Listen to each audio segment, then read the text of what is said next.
ഒരു മാസക്കാലം കൊണ്ട് ഈ അവാർഡ് കമ്മിറ്റിക്ക് രാവും പകലും ഇരുന്നു കഴിഞ്ഞാലും ഈ 160 സിനിമ കണ്ടു തീർക്കാൻ പറ്റുമെന്ന് എനിക്ക് തോന്നുന്നില്ല. സംസ്ഥാന ചലച്ചിത്ര അവാർഡും ദേശീയ ചലച്ചിത്ര അവാർഡ് എന്ന് പ്രഖ്യാപിച്ചു. സംസ്ഥാന ചലച്ചിത്ര അവാർഡ് രാവിലെ 11 മണിക്കും ദേശീയ ചലച്ചിത്ര അവാർഡ് വൈകുന്നേരം 3 മണിക്കാണ് പ്രഖ്യാപിച്ചത്. വളരെ അപൂർവമായിട്ടാണ് 2 അവാർഡുകളും ഒരേ ദിവസം തന്നെ പ്രഖ്യാപിക്കപ്പെടുന്നത്. 2 അവാർഡിലും മികച്ച നടനുള്ള ഫൈനൽ ലിസ്റ്റിൽ നമ്മുടെ മമ്മൂക്ക ഉണ്ടായിരുന്നു. പക്ഷെ മമ്മൂക്കയ്ക്ക് അവാർഡ് കിട്ടിയില്ല. പക്ഷെ ഏറ്റവും സന്തോഷം തരുന്ന ഒരു സംഭവം എന്താണെന്ന് വെച്ചാൽ, ആട്ടം എന്ന് പറഞ്ഞ സിനിമയ്ക്ക് മികച്ച ചിത്രത്തിനുള്ള ദേശീയ അവാർഡ് കിട്ടി എന്നുള്ളതാണ്. ആട്ടം മലയാളികളെ സംബന്ധിച്ചിടത്തോളം വളരെ അഭിമാനമുള്ള ഒരു നിമിഷമാണ്. ഒരു ഫെമിനിസ്റ്റ് അല്ലെങ്കിൽ സ്ത്രീപക്ഷ രാഷ്ട്രീയം പറയുന്ന ഒരു ചിത്രമാണ് ആട്ടം. ആട്ടം കണ്ടിട്ടുള്ളവർക്ക് അറിയാം. ആ ഒരു ചിത്രത്തിന് ഒരു ദേശീയ അവാർഡ്, മികച്ച ചിത്രത്തിനുള്ള ദേശീയ അവാർഡ്, അതോടൊപ്പം വേറെ 2 അവാർഡുകൾ കൂടി ആ സിനിമയ്ക്ക് കിട്ടി.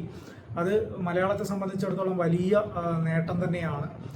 പിന്നെ മറ്റൊരു പ്രധാനപ്പെട്ട ഒരു കാര്യം എന്ന് പറഞ്ഞു കഴിഞ്ഞാൽ, ദേശീയ അവാർഡിനെ കുറിച്ച് പറയുകയാണെങ്കിൽ മികച്ച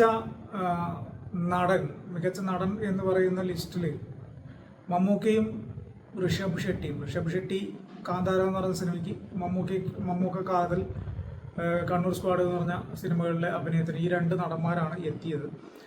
ഒബ്വിയസ്ലി നമുക്കറിയാം, കഴിഞ്ഞ 10 വർഷത്തെ ജൂറിയുടെ തീരുമാനങ്ങളും ഈ ഗവൺമെൻറ്, ഇപ്പോഴത്തെ ദേശീയ തലത്തിലുള്ള ഗവൺമെൻറ് വന്നതിന് ശേഷം ഉള്ള അവാർഡ് പ്രഖ്യാപനങ്ങളൊക്കെ എങ്ങനെയാണ് എന്നതിനെക്കുറിച്ച് നമുക്ക് അറിയാവുന്നതുകൊണ്ട് തന്നെ എനിക്ക് ഉറപ്പായിരുന്നു മമ്മൂക്കയ്ക്ക് അവാർഡ് കിട്ടൂല എന്നുള്ളത്.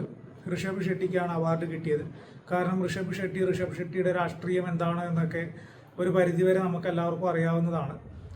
അപ്പോൾ ഋഷഭ് ഷെട്ടിയെ സംബന്ധിച്ചിടത്തോളം ഈ കഴിഞ്ഞ ലോക്സഭാ തെരഞ്ഞെടുപ്പിൽ നരേന്ദ്രമോദി 3ാമതും പ്രധാനമന്ത്രിയായി എന്ന് പറഞ്ഞ് അഭിനന്ദന പോസ്റ്റൊക്കെ ഇട്ടിട്ട്, അതോടൊപ്പം തന്നെ ലോക്സഭാ തെരഞ്ഞെടുപ്പിൽ BJPക്ക് വേണ്ടി കർണാടകയിൽ പ്രചരണത്തിന് ഇറങ്ങുന്നു എന്നൊക്കെ പറഞ്ഞിട്ട് വലിയ വാർത്തയൊക്കെ വന്നിരുന്നതാണ്. ഋഷഭ് ഷെട്ടിയെ സംബന്ധിച്ചിടത്തോളം ഫൈനൽ ലിസ്റ്റിൽ വന്നു കഴിഞ്ഞപ്പോൾ ഉറപ്പാണ് ഋഷഭ് ഷെട്ടിക്ക് അവാർഡ് കിട്ടും എന്നുള്ളത്. കാന്താര എന്ന് പറയുന്ന സിനിമ നമ്മളെല്ലാവരും കണ്ടതാണ്. അതിൽ ഋഷഭ് ഷെട്ടി എന്നല്ല, വേറെ ഏത് നടനാണെങ്കിലും ആ ഒരു ക്യാരക്ടർ ചെയ്യാൻ പറ്റും എന്ന് തന്നെയാണ് ഞാൻ വിശ്വസിക്കുന്നത്.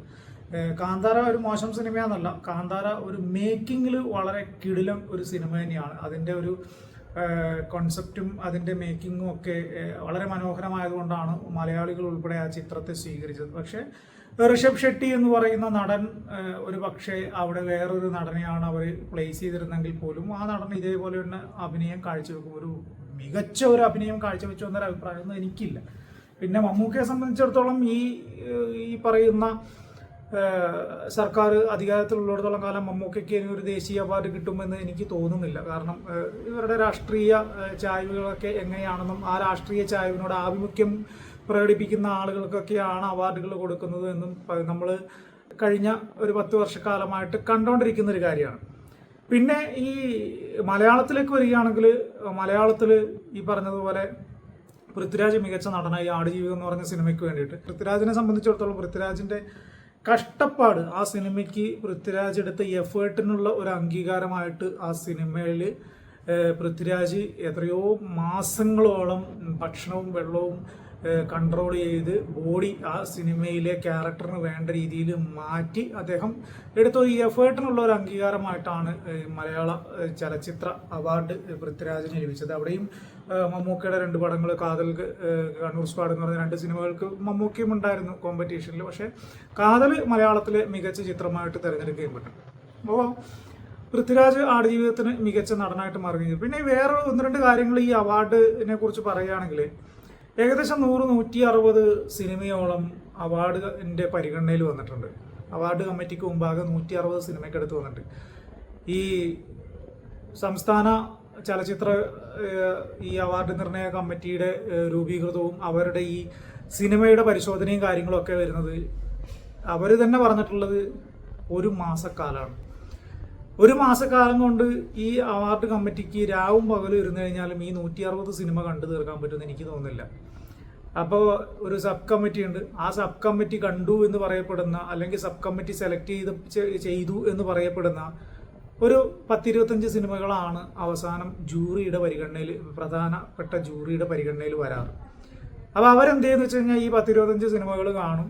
ആ സിനിമകൾ കണ്ടതിന് ശേഷം അതിനകത്തുനിന്ന് ഒരു തീരുമാനം എടുക്കും. എന്നിട്ടൊരു നടനെയും നടിയെയും മറ്റ് ഈ മേഖലയിലെ ഏതൊക്കെ അവാർഡുകളാണ് ആ അവാർഡുകളൊക്കെ പ്രഖ്യാപിക്കുക. അതാണ് സ്വാഭാവികമായിട്ട് സംഭവിക്കാറ്. ഇതിനു മുമ്പ് ജൂറി കാണുക പോലും ചെയ്യാതെ അവാർഡ് പ്രഖ്യാപിച്ച ചരിത്രമൊക്കെ ഉണ്ട്. 2011-13 കണ്ട് ഭാരതിരാജ ഉണ്ടായിരുന്നൊരു സമയത്ത് അദ്ദേഹം ചെന്നൈയിലേക്ക് പോയി. ഇവിടുന്ന് അദ്ദേഹം കണ്ടുപോലുമില്ല സിനിമകൾ. പക്ഷേ അദ്ദേഹം വന്നിട്ട് അവാർഡ് പ്രഖ്യാപിച്ചു, മറ്റുള്ളവർ കണ്ടു എന്നതിൻ്റെ അടിസ്ഥാനത്തിൽ. അപ്പോൾ പലപ്പോഴും പല ചിത്രങ്ങളും കണ്ടും കാണാതെയും ഒക്കെ മികച്ച എന്താ പറയുക, തിയേറ്റർ പോലും റിലീസാവാത്ത സിനിമയ്ക്ക് മികച്ച ജനപ്രിയ ചിത്രത്തിനുള്ള അവാർഡ് കൊടുത്ത കാലമൊക്കെ ഉണ്ടായിരുന്നു നമ്മുടെ നാട്ടിൽ. അപ്പോൾ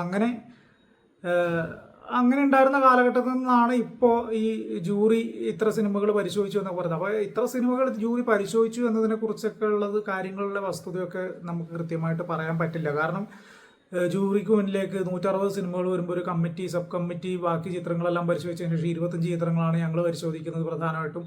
അതിൽ നിന്നാണ് മികച്ച നടനെയും നടിയെയും ചിത്രത്തെയും എഡിറ്ററും അത് ഇത് എന്നൊക്കെ ഡയറക്ടർ എന്നൊക്കെ പറഞ്ഞിട്ടുള്ള കുറേ കാറ്റഗറികളിലൊക്കെയുള്ള ആളുകളെ സെലക്ട് ചെയ്യുന്നത്, അവർക്ക് അവാർഡുകൾ കൊടുക്കുന്നത് എന്നാണ് ജൂറി പറയുന്നത്. എന്തായാലും അവാർഡ് കമ്മിറ്റിയും ജൂറിയും ഒക്കെ ഒരു പരിധിവരെ അവരുടേതായ കാഴ്ചപ്പാടുകൾക്കനുസരിച്ച് പ്രവർത്തിക്കുന്നു. പല ചിത്രങ്ങളും അവർ കാണാതെ പോയിട്ടുണ്ടാകാം.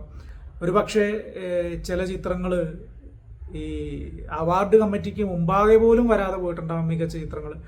എന്തായാലും മലയാളത്തിന് അഭിമാനിക്കാവുന്ന ഒരു നിമിഷം സമ്മാനിച്ചുകൊണ്ടാണ് ഇന്ന് ദേശീയ അവാർഡ് പ്രഖ്യാപനം വന്നിരിക്കുന്നത്. ആട്ടം എന്ന് പറഞ്ഞ ചിത്രം ദേശീയ തലത്തിൽ മലയാളത്തിന് വേണ്ടി തല ഉയർത്തി നിൽക്കുന്നു എന്നത് ഒരു സിനിമാ പ്രേമി, ഒരു പ്രേക്ഷകൻ എന്ന നിലയിൽ, സിനിമകൾ റിലീസ് ദിവസം തന്നെ കാണുന്ന ഒരു പ്രേക്ഷകൻ എന്ന നിലയിൽ വളരെ അഭിമാനവും സന്തോഷവും തോന്നുന്ന ഒരു നിമിഷമാണ് എന്നത് കൂടി ചേർക്കുന്നു.